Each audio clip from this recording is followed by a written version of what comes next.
Olá a todos e todas. Esse vídeo tem o intuito de complementar a aula dessa semana.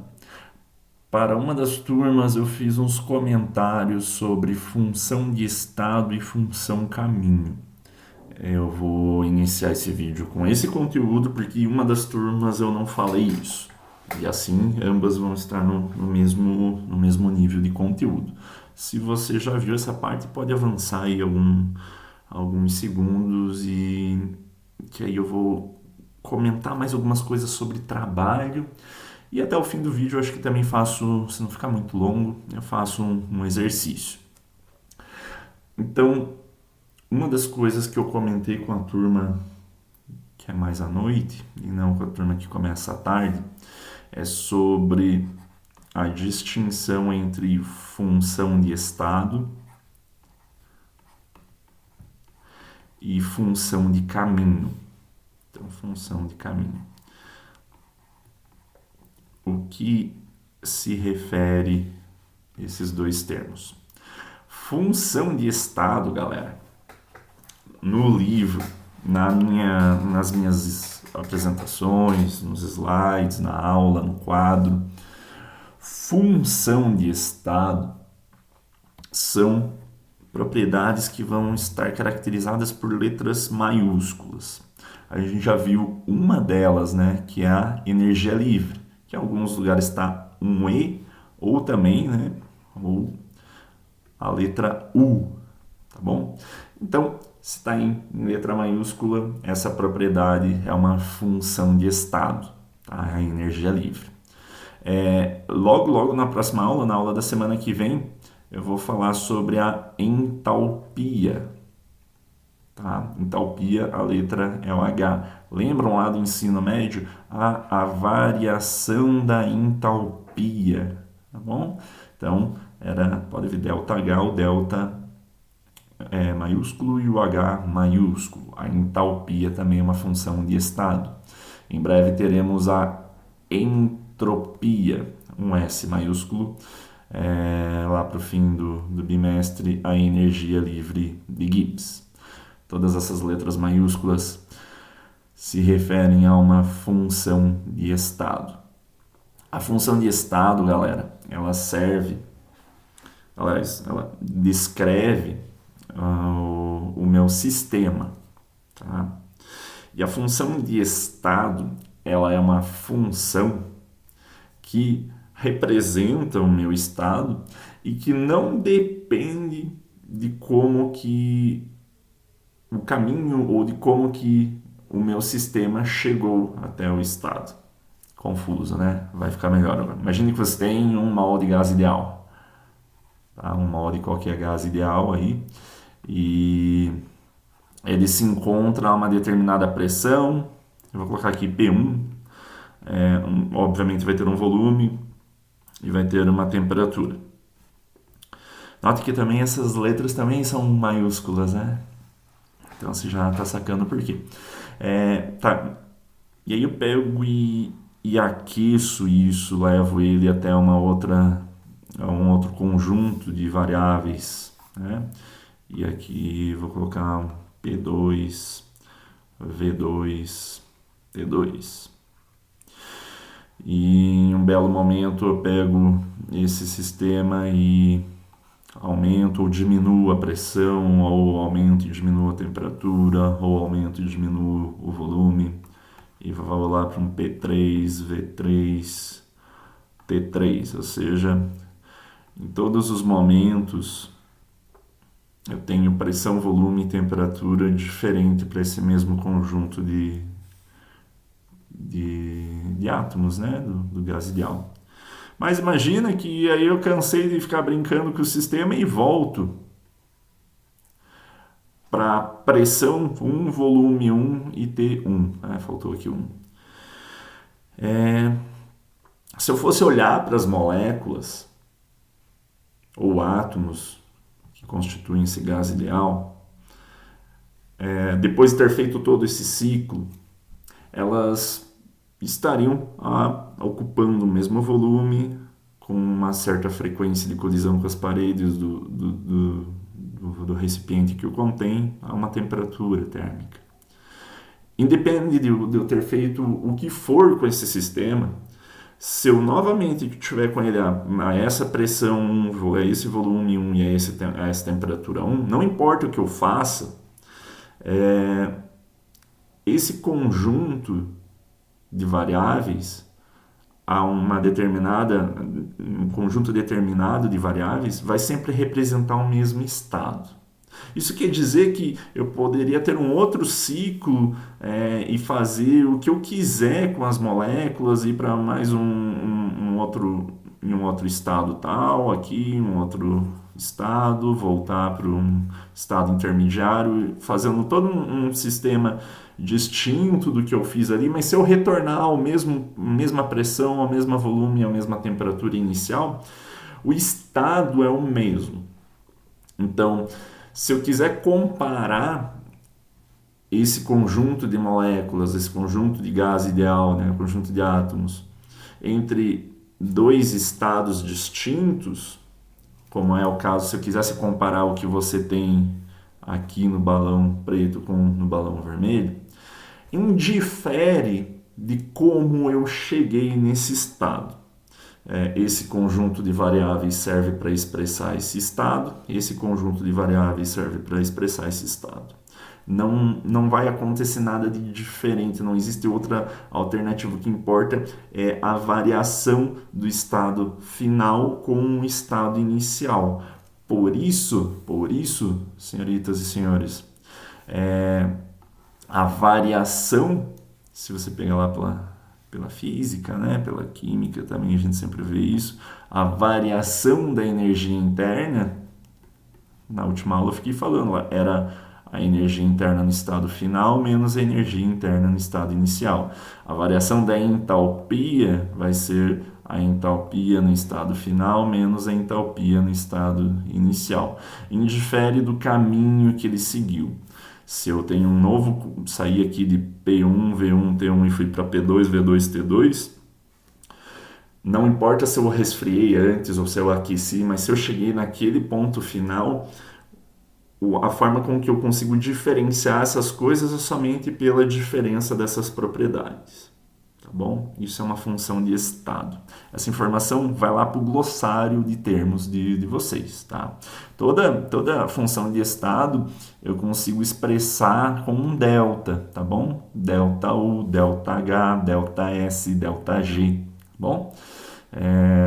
Logo mais isso vai ser enfatizado durante o curso e aí vai ficar um pouquinho mais simples. Ainda nesse vídeo também eu vou trazer um aspecto que vai fazer com que isso fique mais claro.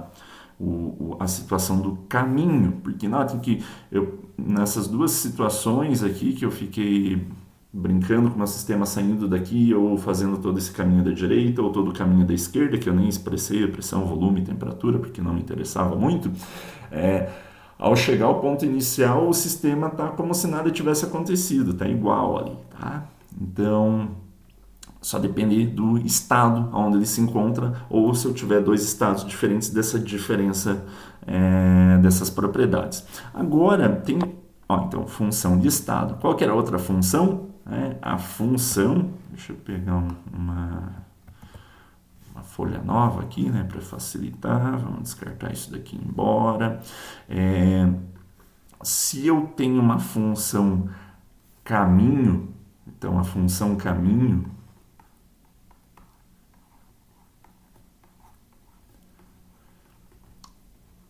é uma função que depende do caminho como eu tomei. Por hora eu só conheço uma função caminho, eu só apresentei para vocês uma função de caminho, o trabalho, tá bom? O trabalho. Na próxima aula vai ter uma outra função de caminho, que o meu Q minúsculo é essa bolinha com tracinho riscadinho, tá bom? Q. Então, Q é o calor, né? O calor, e esse Q ali é igual a massa vezes a capacidade calorífica vezes a variação de temperatura, né? O Q macete lá do professor de cursinho. Notem que tanto o Q quanto o W estão representadas com letras minúsculas. Então, tudo que... Opa, minúsculas. Então, em todo livro, texto, artigo científico ou quadro que eu preencher,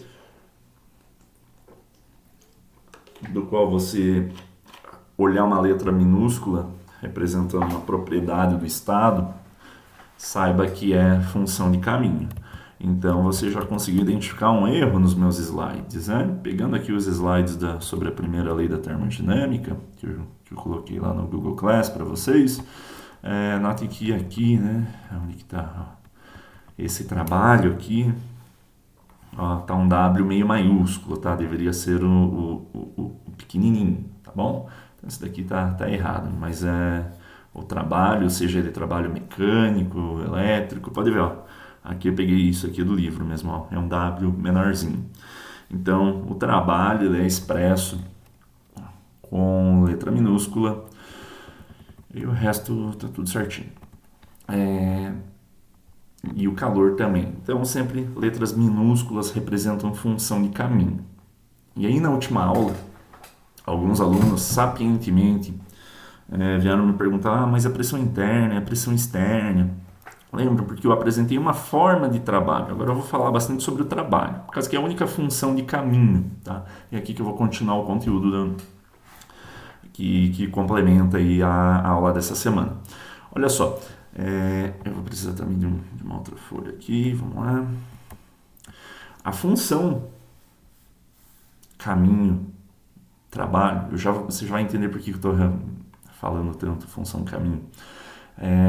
Quando é um trabalho de expansão, o meu sistema realiza um certo trabalho e esse trabalho pode ser contabilizado, vou só deixar trabalho aqui, como menos P externo delta V, tá? Então é um trabalho de expansão e isso daqui é uma das formas de trabalho que eu te apresentei. Então, uma função de caminho, como é a função trabalho, ela depende da forma como você realiza esse trabalho. Então, em todos os momentos eu fiquei enfatizando muito que era... Meu desenho está horrível hoje aqui, tentar caprichar um pouquinho mais. Tinha um êmbolo aqui que saiu de uma posição e foi até a outra posição aqui, que eu vou colocar numa cor verde limão bem bonita. Pronto. Chegou até aqui essa posição. Então tem uma variação de volume ali, né? E em todos os momentos eu sempre indiquei, eu comentei que também que era um pouquinho relevante. Deixa eu ver se eu consigo só selecionar isso para dar um espaço. Aí, maravilha. Aqui. Eu comentei que a pressão externa aqui, que é esse Px aqui, né, essa pressão externa, era constante. Então, pressão externa igual a uma constante. E aí, claro, se o sistema está expandindo, a pressão externa, que tinha um exercício ali, né, que eu já mostrei para vocês, dava lá 1,20, mas eu falava, olha que ficava implícito. Se o êmbolo está sendo empurrado, se o sistema está empurrando o êmbolo, então a pressão externa deve ser menor do que a pressão interna. Caso contrário, isso nunca ia acontecer, né? É só dessa forma que uma coisa empurra a outra. Quando a pressão interna é maior do que a externa. Tá, mas o que o Glaucio Regis está trazendo de informação confusa aqui, né? A pressão interna, o que isso tem a ver? Nem na equação aqui tem pressão interna, logo vai ter. Então, eu ainda não comentei outras formas de realização de trabalho. Eu só apresentei uma, quando a pressão externa é constante e que se está tendo uma expansão, então quer dizer que ali a pressão interna ela é maior do que a externa porque está expandindo. Na compressão isso também vigora. Agora, como assim tem outras formas de trabalho? Então, ó, esse daqui é o trabalho contra... Essa expressão matemática aqui serve exatamente só para essa situação. Quando eu tenho uma pressão externa constante, ao mesmo valor, 1,20 igual lá o ATM, igual era a aula anterior. Mas e se por acaso esse êmbolo, esse sisteminha aqui, não estivesse com uma pressão externa constante? Se por acaso fosse lá para o espaço sideral, né? E eu fizesse com que esse sistema tivesse ali uma amostra de gás ali dentro, igual eu tinha antes, mas eu nem fiquei enfatizando isso. E no espaço sideral, aqui em cima do êmbolo, tem vácuo, né? Vácuo, não tem nada, né? Ou seja, pressão externa que representaria o vácuo é igual a quanto? A zero. A pressão externa do vácuo seria zero, aqui é um zero, tá? ATM. E aí, se eu pegar aquela expressão de trabalho, que é menos P externo delta V, coloca um zero aqui, digamos que então permita que isso aconteça. Obviamente o êmbolo ia ser empurrado, ia ser uma alegria para o gás lá dentro, porque daí ele não ia ter que empurrar nada, né? Não tem nada pressionando ele. Considere que a tampa do êmbolo, né, não pese nada, tá? Considere isso para facilitar a ideia.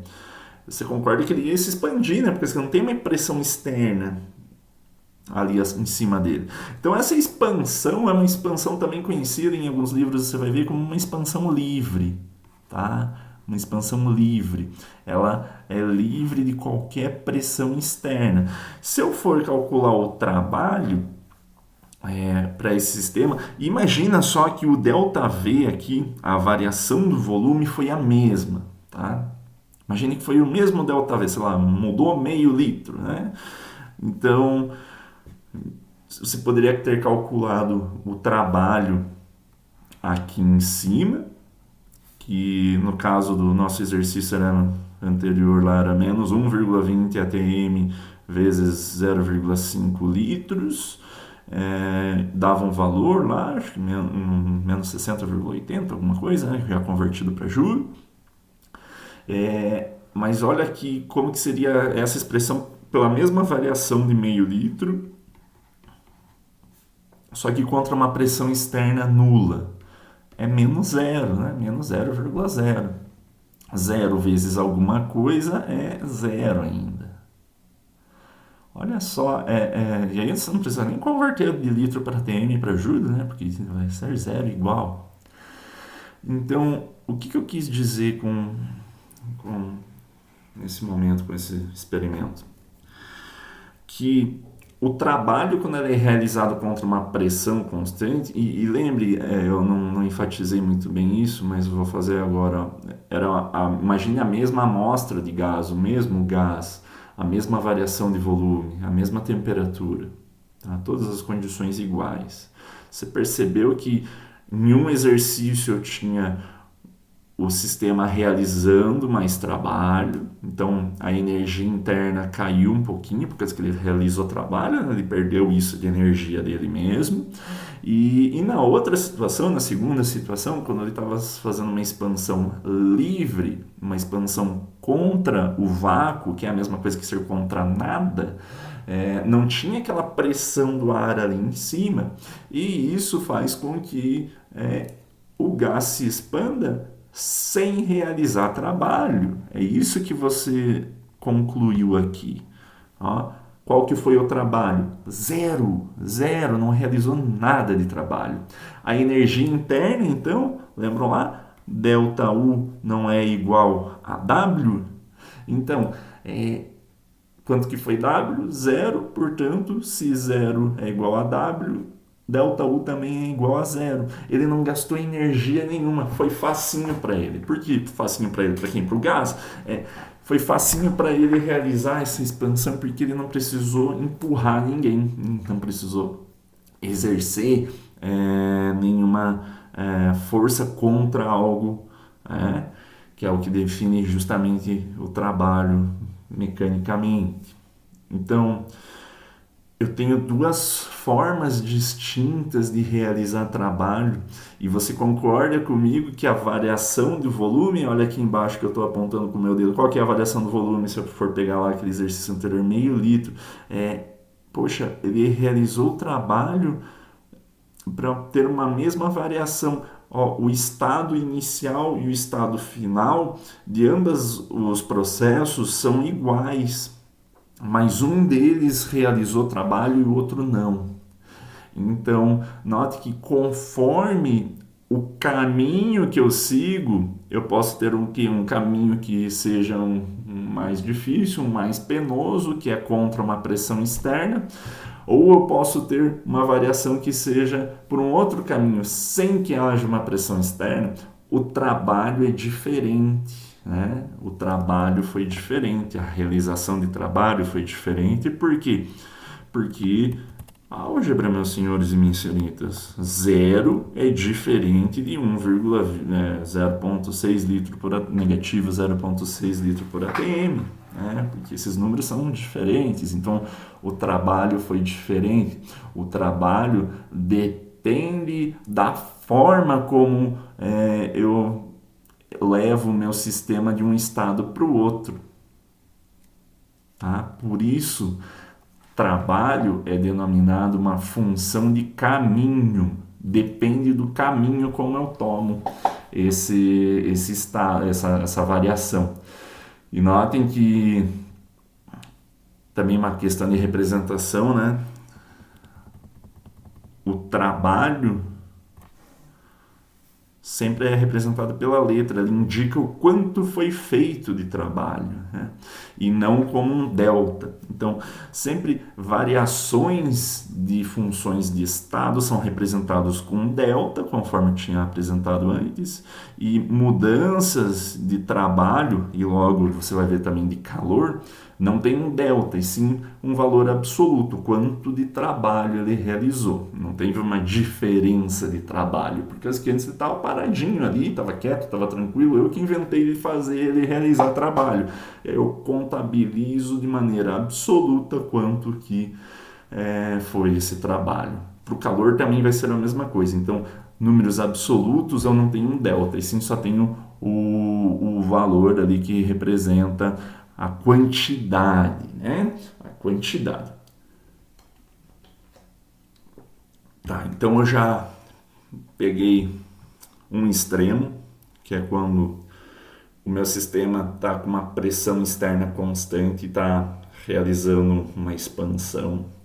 Eu peguei o outro extremo, que é quando... O outro extremo é o que? Quando o meu sistema está realizando uma expansão, mas não há uma pressão externa ali em cima, no vácuo. Então são dois extremos. Tem algo no meio do caminho? Tem. Tem algo no meio do caminho. Que é o conteúdo que você encontra nos slides, que eu já vou apresentar aqui, e que é o intermediário entre uma pressão constante e uma pressão nula. Pressão, aqui eu estou falando pressão externa. Então, eu vi os extremos, uma pressão externa constante, uma pressão externa nula. Mas e agora vamos olhar um pouquinho para a pressão interna ali do sistema e verificar o que dá para a gente explorar um pouquinho mais. Vocês já perceberam então que o trabalho, ela é uma propriedade que depende do caminho e, portanto, a gente tem que analisar muito bem como que esse trabalho acontece. Olhando os slides, você vai perceber uma coisa muito legal. Tem uns exercícios aqui, né? Logo a gente vai chegar neles. E aqui que é importante. Vou tentar aumentar isso daqui, né? Para ficar bem bonito. Vou aqui para um cantinho para não atrapalhar a tua visão.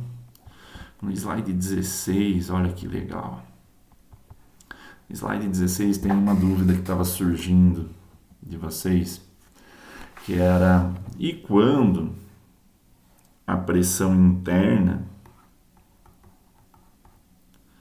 e como que eu analiso essa pressão interna, né? Como que eu relaciono essa pressão interna com alguma coisa? Antes havia uma pressão interna, é claro, né?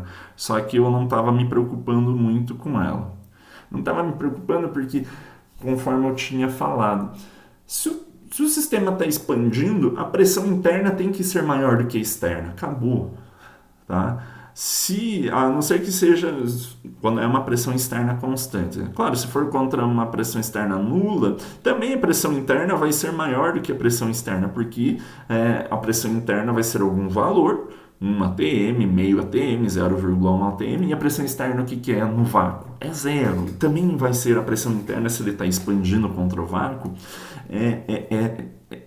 eu vou ter um valor ali que vai ser maior do que a pressão externa, porque eu estou falando de expansão. Também o inverso seria válido para compressão, o inverso, né? Mas a gente vai ainda continuar pensando em expansões, tá? Então vai ter uma expansão, só que essa expansão, galerinha, agora não é contra uma pressão externa constante.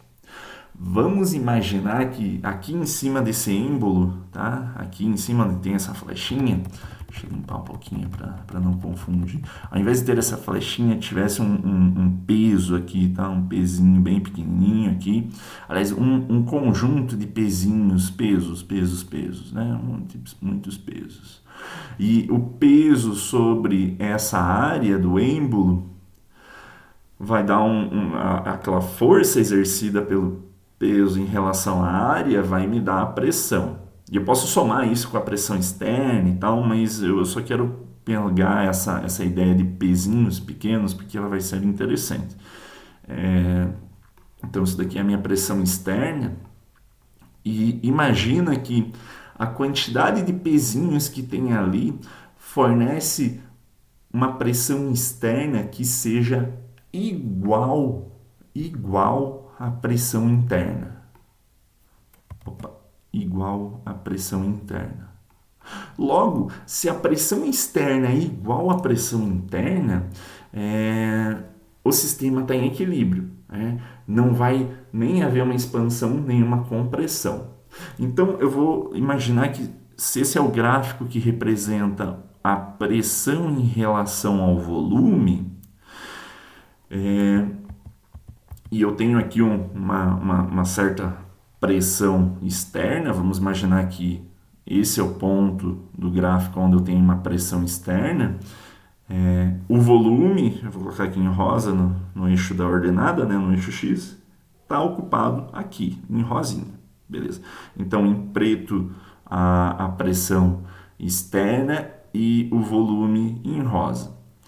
Tá? Então, o que eu falei? O sistema está em equilíbrio. Tá? O sistema está em equilíbrio. Agora, se eu pegar um desses pezinhos aqui, né? Se eu pegar um desses pesos que eu tenho aqui e tirar ele, eu tiro um desses pesos, por quê? Porque eu quero. Vou lá e tiro um desses pesos. Bem, se eu tirei um pezinho bem pequenininho, assim, 1 miligrama, bem pequenininho mesmo, tá? Eu tiro esse pezinho, o que vai acontecer com a pressão interna? A pressão interna, depois que eu tirei o pezinho pequenininho de 1 miligrama ali, bem pequenininho mesmo, a pressão interna vai ser um pouquinho maior do que a pressão externa. Você concorda comigo? Então, eu tirei um pouquinho, a pressão interna foi um pouquinho maior, logo, o que vai acontecer? O sistema vai expandir um pouquinho também. Pezinho pequeno, pressãozinha pequena, aumento pequeno no volume, aumentou o volume, porque se expandiu. O volume de quem? Do gás que está confinado ali dentro, é disso que eu estou falando. Então, aqui, eu diminuí, ó, em verde aqui no gráfico, ó, fiz uma manchinha em verde, ó, a pressão aqui é externa, é menor do que o que estava em preto, concorda comigo? Antes o que estava em preto, a posição inicial estava ali em cima, uma pressão maior e um volume menor. Agora eu diminuí, né, essa pressão externa, então ó, diminuí a pressão, então é o que está aqui marcado em verde. E o que, que aconteceu com o volume? Vou colocar uma outra cor aqui, amarelo, ó. Amarelo lá no volume, aumentou um pouquinho. E assim eu vou fazendo essa brincadeira muito legal em tirar mais uma vez aqui, novamente em preto, nesse ponto aqui, eu tiro mais um pezinho pequenininho, então a pressão externa agora é menor do que estava ali em verde e logo por consequência o volume vai expandir um pouquinho, é essa minha marquinha em azul. Novamente eu tiro mais um pezinho, a pressão diminuiu um pouquinho, o volume aumentou um pouquinho e assim eu vou sucessivamente diminuindo a pressão externa e o volume vai sucessivamente aumentando. Estou indo para a direita do gráfico, está aumentando essa tranqueira, né? Então, beleza, você já se ligou que você está a todo momento fazendo mudanças infinitesimais, porque era um pezinho bem pequenininho, tá? Por isso que eu fiquei enfatizando, eu faço isso às vezes, não que eu sou anormal da cabeça, é só para chamar a tua atenção mesmo, que essa relação aí era importante, e em todo momento, em cada passo, a pressão interna e a externa vão se equalizando, e aí eu vou retirando pequenas quantidades de pressão e eu vou tendo uma equalização. Tá vendo toda essa área em amarelo aqui que está no gráfico, que agora eu estou rabiscando em vermelho, ó, tudo isso daqui em amarelo originalmente, mas eu quero enfatizar para você que é o que eu estou colocando em vermelho. Se eu conseguir somar toda essa área, se eu conseguir somar, fazer o somatório de toda essa área, eu vou conseguir medir o trabalho feito. E por que isso não é igual àquela equação que nós vimos para a pressão externa constante? Eu tenho uma equação já, né? Então fica fácil, né? Porque se eu tenho um gráfico como esse, eu consigo, com uma expressão matemática, integrando ela, eu consigo saber a área disso daqui. Isso é uma informação que eu trago para vocês, tá? E aí você pode falar, mas Glaucio, já tem uma equação que representa o trabalho realizado pelo sistema durante uma expansão, não é o que você acabou de mudar? É uma expansão. Mas lá a equação, a primeira equação que eu mostrei sobre o trabalho era uma equação da qual aplicava-se somente ao sistema onde tinha uma pressão externa constante. A pressão externa nesse exemplo que eu acabei de te dar é constante? Não. Por quê? Por causa do pezinho ali que eu fiquei chamando a tua atenção durante todo esse momento. Esse pezinho, conforme não era constante, se fosse constante, eu sempre ia ter que deixar toda aquela quantidade constante, tá? Mas não, eu fui diminuindo e isso foi equalizando a pressão interna com a externa, e essas pequenas diminuições fazem com que a pressão externa não seja constante, é uma pressão externa variável. Essa pressão externa variável, pelo fato dela existir, né, uma pressão externa variável, aquela equação que nós vimos que era para a pressão externa constante, não é válida para cá, tá? Então eu preciso definir uma nova equação matemática para o trabalho. E aqui a minha câmera acabou de sumir, vamos ver se o vídeo não parou. Não, não parou, maravilha. Eu preciso definir novamente uma expressão matemática para o trabalho, mas para esse trabalho em específico. E como que eu faço isso? A gente vai... Eu já estou com quase 40 minutos de vídeo, né? Eu só vou encerrar aqui e depois eu resolvo o exercício. Na aula, provavelmente, ou em outro vídeo. No slide 17 tem o passo a passo. Seria ideal que eu fosse apresentando, mas eu consigo aqui, contanto que você olhe com calma o passo a passo, vou fazer dessa maneira aqui, ó. Você vai conseguir acompanhar. Olha que legal. Como que eu estabeleço uma relação matemática que leve em consideração o fato de que a expansão ela tem incrementos ou decréscimos infinitesimais? Tem um outro nome para isso, chamado expansão reversível. A outra expansão que a gente viu era uma expressão contra uma força, contra uma pressão constante, tá?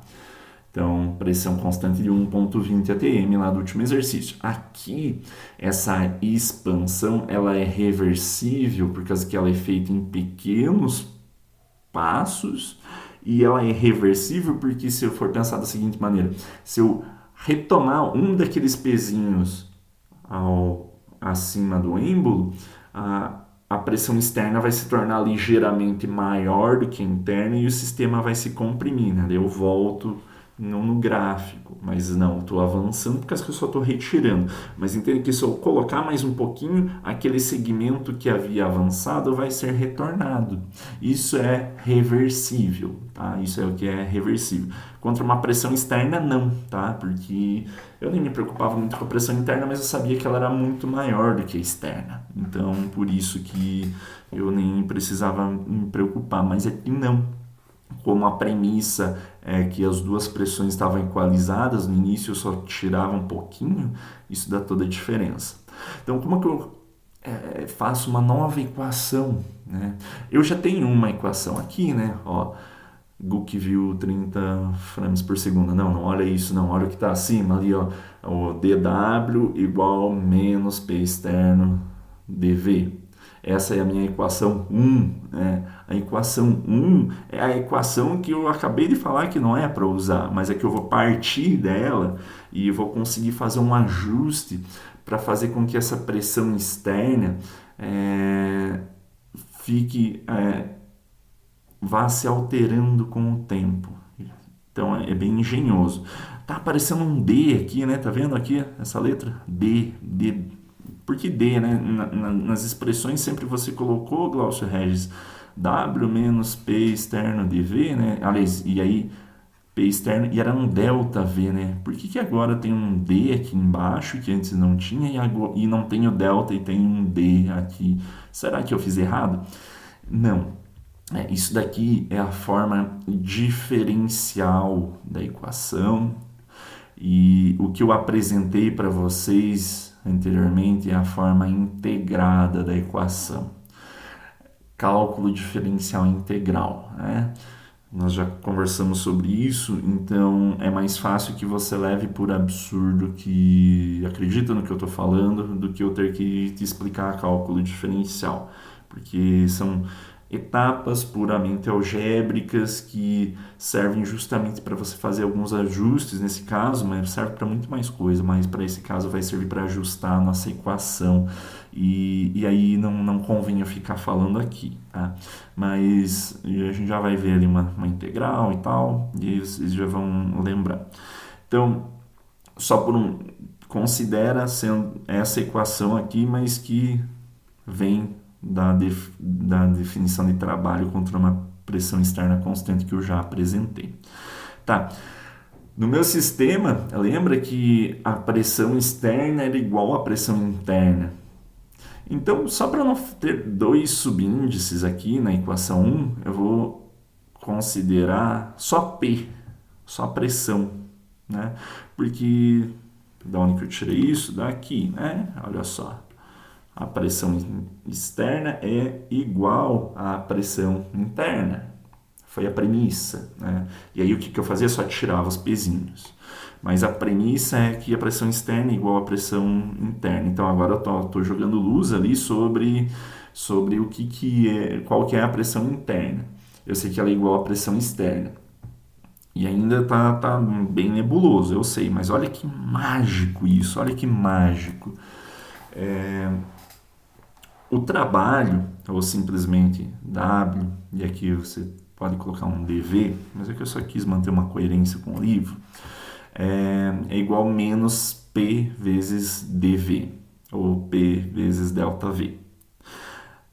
Eu sei uma expressão para pressão que foi exaustivamente falada nas últimas aulas, que era essa, né? A equação de Clapeyron. O PV não é igual a nRT. Então, se eu isolar somente a pressão, eu sei que a pressão é igual a nRT sobre V. Então, o que eu tenho aqui, deixa eu ajustar minha janela aqui, né? Então, que assim eu vou escondendo uma parte, mostrando só o que você precisa. Se eu substituir, que tá aqui, ó, como P é igual a nRT sobre V, se eu substituir o nRT sobre V aqui na pressão, eu tenho a equação número 3, que está aqui embaixo. Então, sumiu a pressão e agora eu só tenho uma equação que leva em consideração nRT sobre V dV. E aqui que vem a parte do cálculo diferencial integral, tá? Que, como eu falei, eu tenho que integrar isso daqui e eu sei que na grade horária, no currículo de vocês não tem cálculo, não se preocupem com isso. Só se preocupem que essa equação 3 aqui, ela vai se tornar essa equação aqui, ó. Quer ver? Aqui. Também tem aqui uns passos de integração, é uma álgebra pura. Aquela equação 3 se transforma na equação 6. Ó, não tinha mais nada de importante no slide. Aquela equação 3 se transforma nessa equação 6. Só deixa eu conferir uma coisinha aqui, né? A equação 3, ó, menos nRT. E aí só ficou esse dV sobre V aqui, que é transformado em ln de V. Notem a diferença, né? Ó, toda essa primeira parte, ó, menos nRT, continua a aparecer na equação número 6. Menos nRT. Aí aquele dV sobre V, a álgebra e o cálculo diferencial transformam em logaritmo neperiano do volume final sobre o volume inicial. Então, qual é o barato aqui? A ideia é que eu tenho uma expressão para o trabalho que está relacionando a pressão externa e interna, e essa relação, como ela é uma igualdade, eu consegui, só manipulando a equação do trabalho para uma pressão externa constante, eu tiro esse termo que depende das pressões e eu consigo saber qual é o trabalho realizado quando a pressão externa vai mudando pouco a pouco. Mas como é que eu vou saber o volume final e o volume inicial? É uma pergunta que você pode estar falando.